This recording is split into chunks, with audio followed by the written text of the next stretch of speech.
આ લોકો હેરાન કરે છે, તો કે ખોલો બારણું ને ફેંકી દો બેવ જણાને. એટલે બારણું ખોલ્યું ને બંનેને ફેંકી દીધા.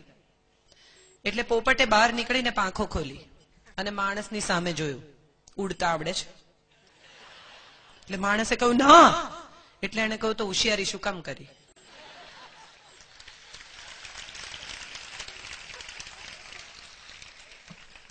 એટલે ઉડતા આવડે ને તો જ હોશિયારી કરવાની, બાકી નહીં કરવાની. અને ઉડતા શીખવા માટે આકાશ બહુ જરૂરી છે. ઘરમાં નહીં ઉડી શકો, ગોળ ગોળ ઉડી શકાય. ફરી તમે ત્યાં જ ટ્રેડમિલ પર ચાલો છો અને આકાશમાં નીકળશો, ઉડવાની હિંમત કરશો, તો જે કંઈ થશે તે બધું જ ભોગવવાની તૈયારી સાથે પાંખો ખોલજો. મારી એક બેનપણી છે, એને મને હમણાં વચ્ચે એક દિવસ પૂછ્યું. પૂછ્યું તો શું કે મારા હસબન્ડ મારા મોબાઈલનું બિલ ચેક કરે છે. તો એટલે કહે છે કે મને નથી ગમતું. Very good. બિલ કોણ ચૂકવે છે? તો એને કહું એ જ ચૂકવે છે. તો મેં કીધું તો ચેક કરે. જો કોઈ બિલ ચેક ન કરે એવી ઈચ્છા હોય તો બિલ ચૂકવવાની તૈયારી પણ હોવી જોઈએ. આ દેશમાં છેલ્લા થોડા વખતમાં જે પશ્ચિમમાંથી પુરુષ સમોવડી થવાની વાત આવી છે, એ આપણા દેશ સાથે બહુ અનુકૂળ નથી. ફેમિનિઝમ અને ફેમિનાઇન આવા બે તત્વો છે. જે સ્ત્રી પુરુષ સાથે સમોવડી થવાનો પ્રયત્ન કરે છે ને, એ એકચ્યુઅલી એના સપના કરતા, એના એમ્બિશન કરતા, એની આવડત કરતા નીચે ઉતરે છે. કારણ કે પુરુષને જન્મ આપી શકે છે, એટલે એણે તો એનાથી બેટર હોવાની વાતને સાબિત કરી જ દીધી છે. આપણે ક્યાંય એની સાથે કોમ્પિટિશન કરવાની જરૂરત જ નથી. આપણે બહુ જ બેટર છીએ.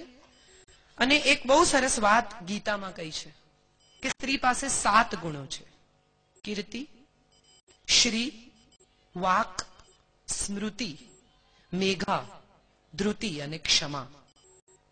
આ 7 ગુણો પર જીવે છે સ્ત્રી. અને આ 7 ગુણો એની જાતિ સ્ત્રીલિંગ છે. જ્યારે પુરુષોની ચર્ચા કરીએ ત્યારે અહંકાર, ગુસ્સો, તિરસ્કાર, આ બધા જે પણ જાતિવાચક શબ્દો છે, તમને તો ખબર જ છે, મારે બહુ કહેવાનું નથી. પણ એની સાથે સાથે ત્યાગ પણ પુરુષવાચક શબ્દ છે.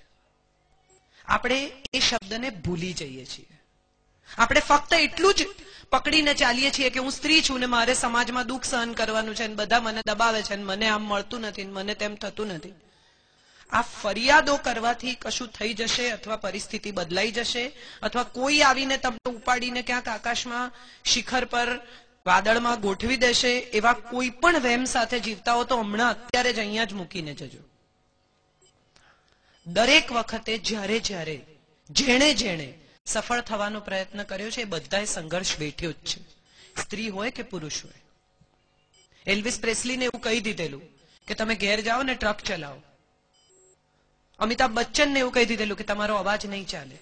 ઓલ ઇન્ડિયા રેડિયો એમને નાપાસ કરેલા. એટલે એવું નથી કે સંઘર્ષ ફક્ત સ્ત્રીઓ કરે છે. અને એ પોતાના સ્ત્રી હોવાના ગૌરવને કે એને પેલા 33% લઈને નહીં ફરતા. હવે તમે ભણો છો, બહાર નીકળ્યા છો, તમને પણ લગભગ એટલી સગવડો મળે જ છે જેટલી એક દીકરાને મળે છે, લગભગ. તો સંઘર્ષ કરવાની તૈયારી પણ પૂરી રાખજો. અને બીજી વાત જે મારે દીકરાઓને કહેવી છે કે તમારી સાથે જે પણ છોકરીઓ ભણતી હોય, જે પણ સ્ત્રી તમારા જીવનમાં આવે, તમને મળે, લગ્ન કરો, પ્રેમ કરો, એ બધી સ્ત્રીઓને પહેલા સન્માન આપજો, પછી પ્રેમ કરજો. કારણ કે સ્ત્રી ફક્ત સન્માન માગે છે, એનાથી વધારે ખરેખર એને કંઈ જોઈતું જ નથી. ઘરમાં મમ્મી રસોઈ કરતી હોય, એમણે કહ્યું મા બાપને ભૂલતા નહીં. તમે ગમે તે ટાઈમે ઘરે જાઓ, તમારી મમ્મી કહે છે કે બેટા કંઈ બનાવી આપું? ઊંઘમાંથી ઉઠીને બેટા જમ્યો? અને આપણે શું જવાબ આપીએ છીએ? હા.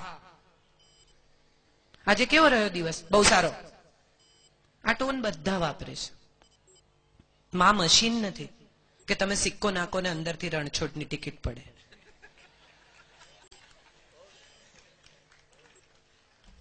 સાદી વાતો બહુ અગત્યની હોય છે. આપણે ટ્રેનમાંથી કે ફ્લાઇટમાંથી ઉતરીએ ને તો ચશ્મા, મોબાઈલ, પેન ભૂલી જઈએ છીએ, કોઈ બેગ નથી ભૂલી જતું. એટલે નાની વાતો જ હંમેશા ભૂલાઈ જાય છે. આભાર માનજો. બહુ મોટી વાત કરી નટવરભાઈએ. થેન્ક યુ કહેજો. ભગવાનને પણ થેન્ક યુ કહેજો. મંદિર જાઓ ને તો હાથ જોડીને હવે મને પાસ કરી દે, હવે મને નોકરી અપાવી દે, હવે મને પત્ની અપાવી દે, હવે મને પતિ અપાવી દે. એને બદલે એને કહેજો કે થેન્ક યુ, તે મને 2 હાથ આપ્યા. થેન્ક યુ, તે મને 2 પગ આપ્યા. થેન્ક યુ, તે મને 2 આંખો આપી જે દૂર સુધી જોઈ શકે છે. એક છેલ્લી વાત કહી દઉં. એક સ્કૂલમાં એક ટીચરે પૂછ્યું કે દુનિયાની 7 અજાયબીઓ કઈ છે? એટલે છોકરાઓએ ઉભા થઈને કહ્યું કે ભાઈ તાજમહેલ છે, બેબીલોનના બગીચા છે, એફિલ ટાવર છે. એક નાની છોકરીએ કહ્યું કે 1 મિનિટ મારે કહેવું છે. એટલે ટીચરે પૂછ્યું શું? એટલે છોકરીએ કહ્યું કે 7 અજાયબીઓ આ બધી નથી, આ તો માણસે બનાવી છે. 7 અજાયબી એ છે કે આપણે જોઈ શકીએ છીએ, આપણે બોલી શકીએ છીએ, આપણે સ્પર્શ કરી શકીએ છીએ, ગરમ ને ઠંડા લોહીની ખબર પડે છે. એક પણ શબ્દ બોલ્યા વિના કોઈ આવીને હાથ પકડે તો સમજાય છે કે આમાં સહાનુભૂતિ છે, આમાં પ્રેમ છે, આમાં ગુસ્સો છે. આપણે શ્વાસ લઈ શકીએ છીએ અને ઘડી ઘડી જોવું નથી પડતું કે શ્વાસ ચાલે છે કે બંધ થઈ ગયા. આપણે રડી શકીએ છીએ.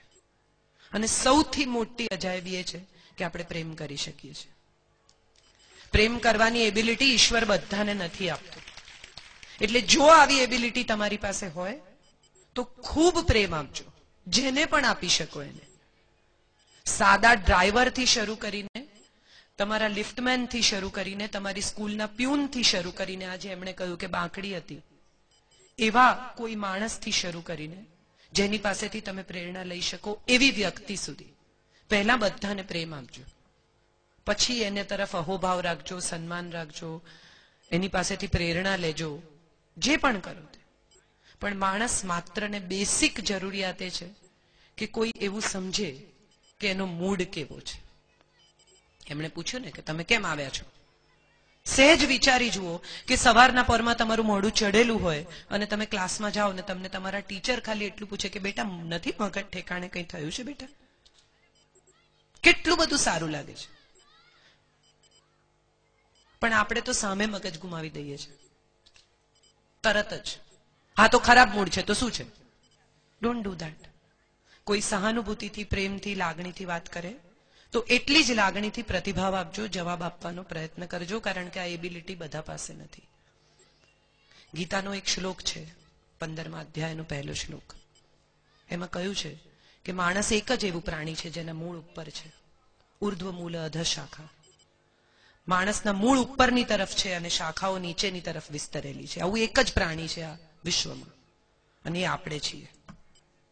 એટલે સફળ તો થાવ કે ન થાવ, તમે કોને સફળતા ગણો છો, બીજા કોને સફળતા ગણે છે, આ બધા બહુ સવાલો છે. પણ એક સારા માણસ જરૂર બનજો, એવું હું માનું છું. Thank you so much.